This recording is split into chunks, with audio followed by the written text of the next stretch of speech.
Hey everybody, this is Dream, and today we have a 10-game Major League Baseball slate. This is a pretty large slate. I typically want to play light on these. However, this slate does look pretty good, so we do have some good pitching, though it's fairly expensive.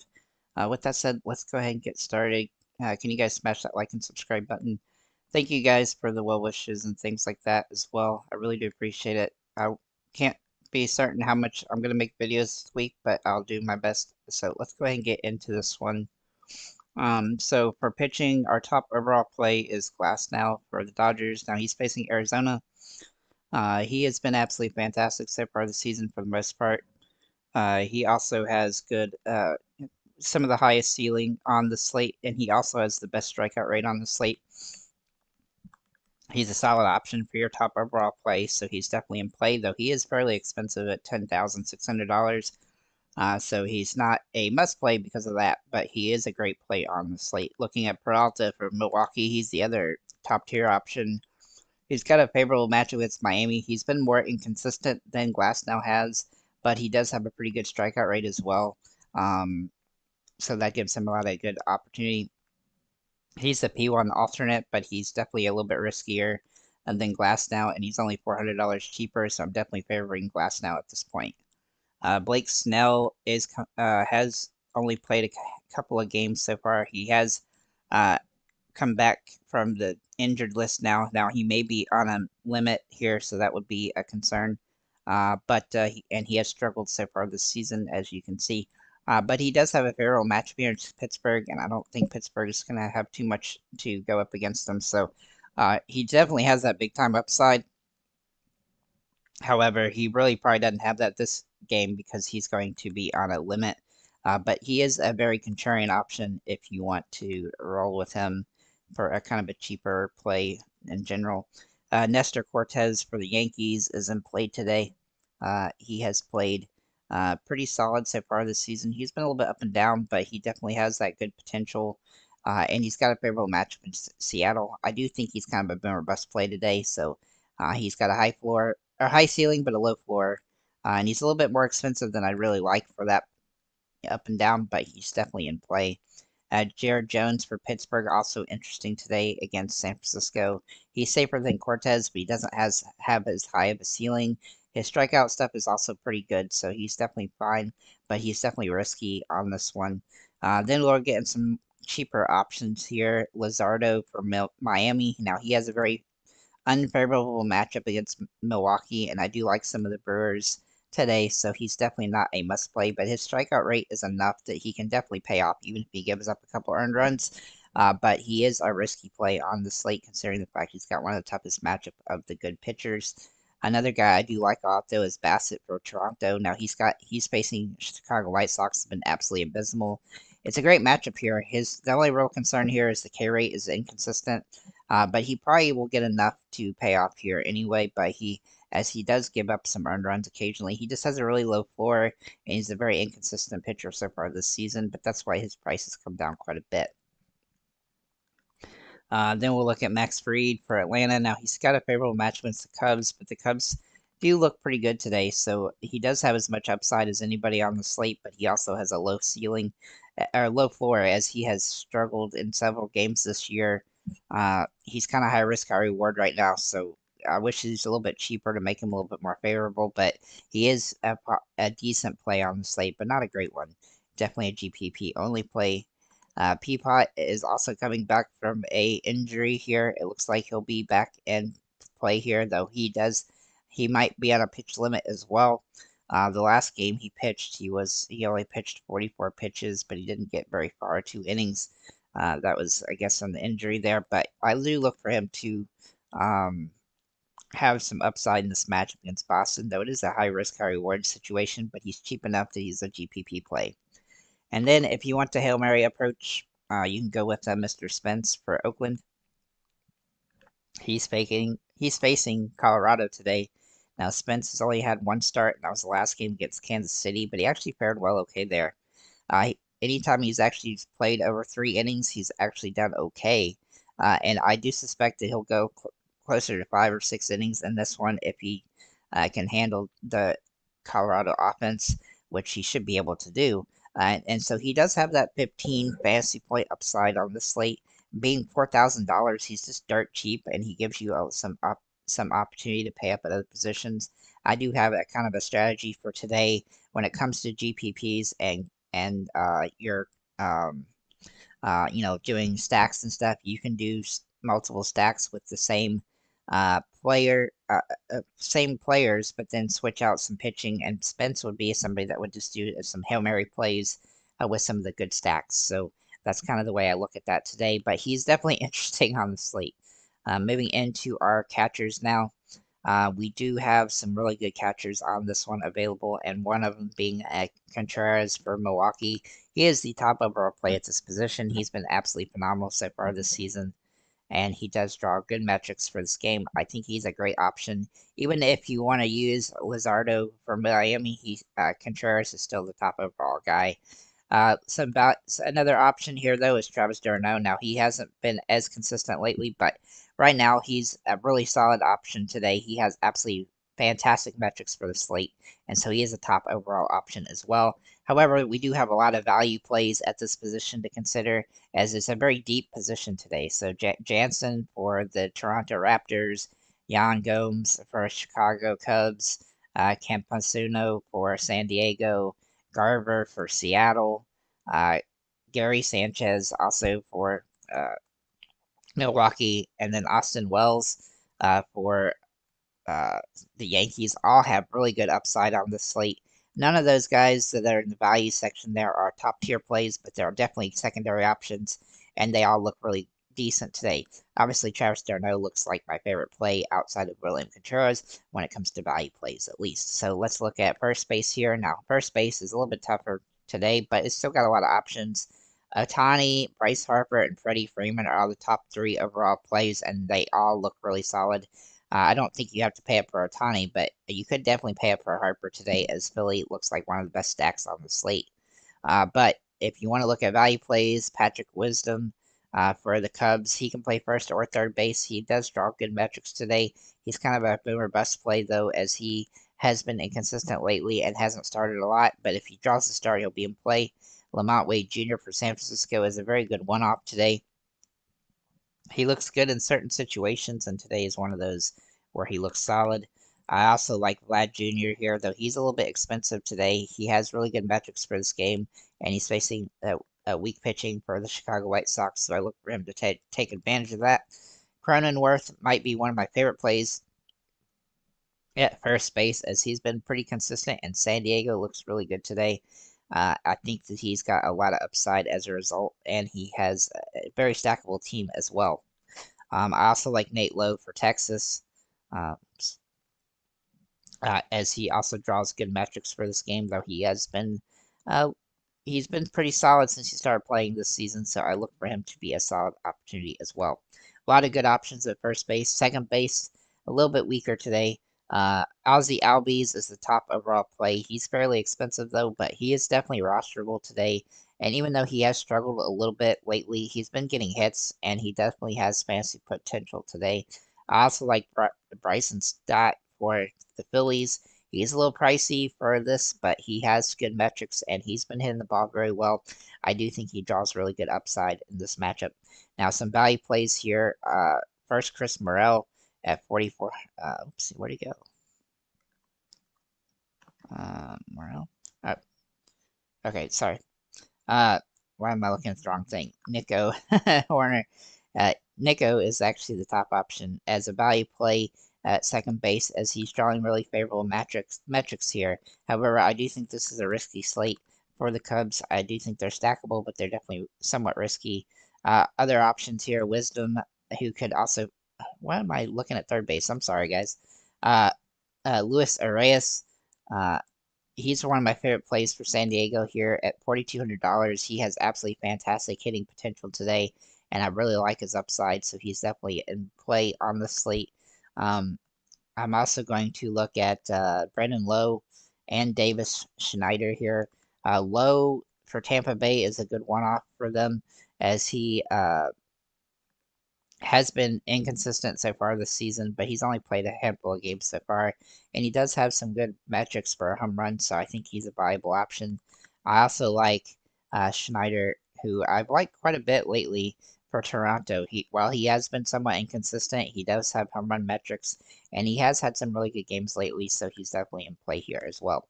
Looking at third base, Manny Machado jumps off the page as the top overall play at this position, and he's actually fairly priced today.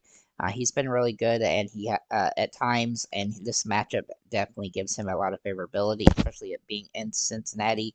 Rafael Devers, though, has been absolutely on a tear for a while. He had 6 straight games with home runs before not getting a home run yesterday, but he still managed 12 fantasy points anyway. I think he's got some very favorable metrics for this game as well. He's just been seeing the ball absolutely fantastic. Morel can play here at third base, and he's a viable option for the Cubs if you want to go that way. Wisdom can also play here at third base, I already mentioned at first base. And then Paredes uh, for Tampa Bay is an interesting play today. At just He is a little bit pricey, but he's been extremely solid so far, and he has very favorable matchup metrics here. I think Tampa Bay is a decent team to stack as well, and he's definitely one of my favorite plays from the team. Looking at shortstop, this position is extremely expensive today. Um, well, when you have Ella De La Cruz, Mookie Betts, and Corey Seager available, especially in favorable matchups, then it's going to be a interesting time for fantasy aspects. All three of those guys, absolutely fantastic metrics for this slate. So obviously they're going to be hard to roster. Nico Horner is the top overall play, though, as a value play. He can also play second base, so you can mix and match him. But Dansby Swanson is dirt cheap at $3,300, and he draws good metrics again today. Bo Bichette looks really good um, again for Toronto. He's been a little bit inconsistent so far this season. He's really not hit the home runs that we expected. He's kind of been boom or bust, but he does draw a favorable situation today. And then another good value play here is Arcia for Atlanta. Now, he started the season absolutely fantastic. He's been a little bit inconsistent lately, but the last few games he's got some good hits, and so I think he's a viable option. He's also done well against the Cubs so far this season, and Atlanta is a very good stack, and he's nice and cheap and helps you pay up at other positions. Looking at outfielders, this position might actually be one of the weakest on this entire slate, which is unusual. But we do have Acuna, Otani, Soto, and then Schwarber are our top 4 plays. Schwarber looks very interesting today. I really like Philly a lot. He's very boomer bust, but he has home run potential today, and I think Philly's going to be a very popular team to stack. But for value plays, we'll look at Suzuki first for Chicago Cubs. He's been inconsistent, but he does draw good metrics here. The Cubs are definitely a favorable team to stack, but they are definitely it's a little bit risky on this one because Free does have that capability of a solid game. Ruiz for Oakland also jumps off the page as a very solid option today. If he draws a start, he'll be somebody to consider, though he hasn't started a lot of games lately.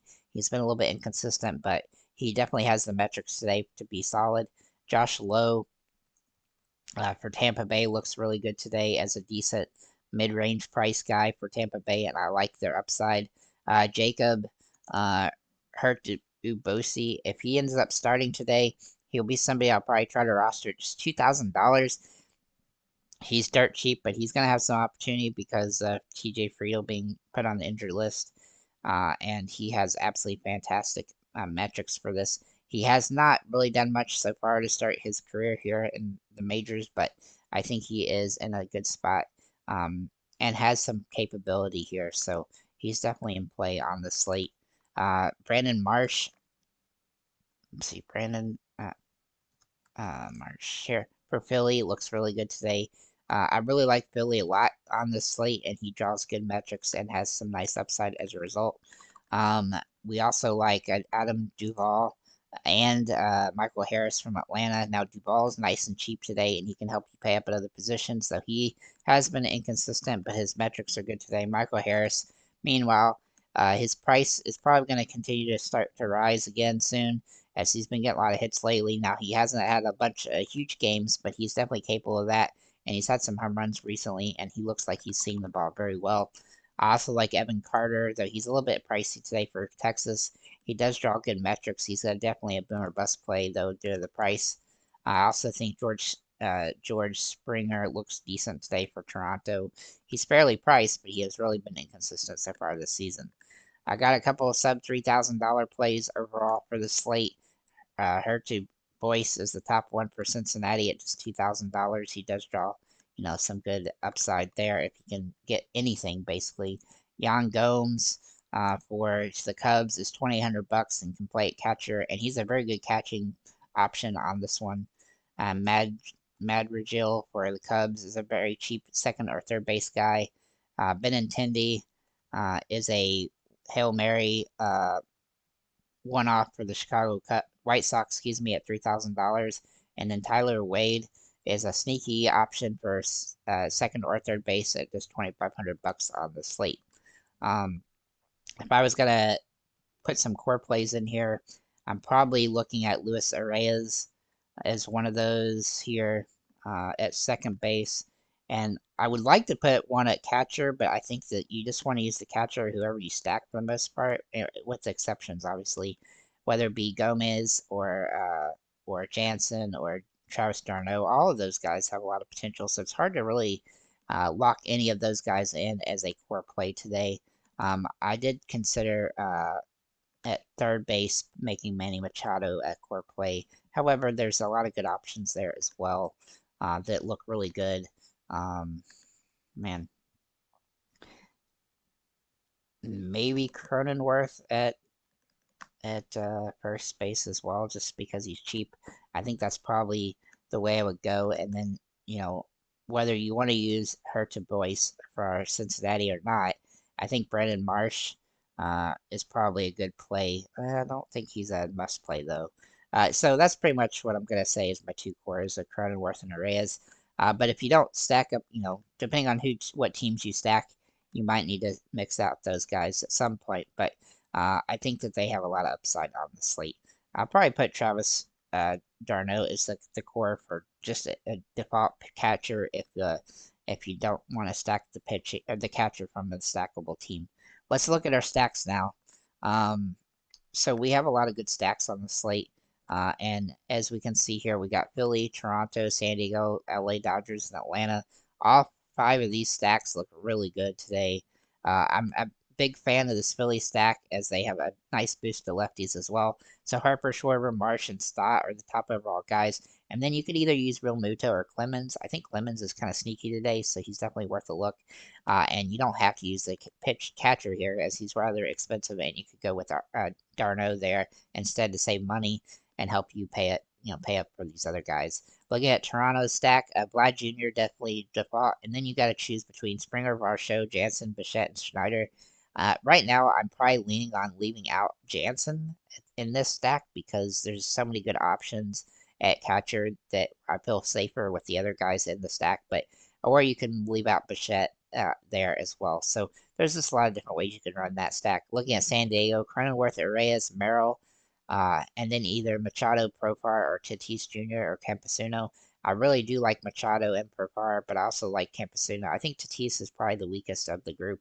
Looking at the Dodgers, Ohtani, Freeman, Betts, Pages, and Hayward. I think that is the best way to go there, though it's going to be hard to roster. For the Atlanta, Albies, and then either Acuna, Olsen, Duvall, Arcia, Ozuna, and then d'Arnaud. You can use 3 of these guys in the middle here.